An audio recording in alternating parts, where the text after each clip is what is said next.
a volcano made out of ice cream. I'm gonna eat the volcano. Tastes like chocolate, doesn't it? Yeah, it's chocolate.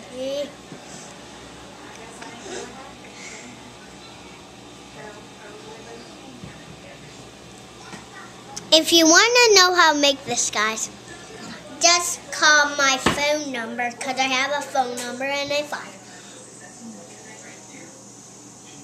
This is how you make it. Wait.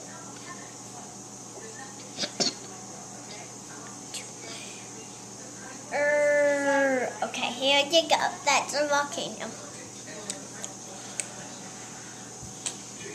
That's all you have to do to make a volcano.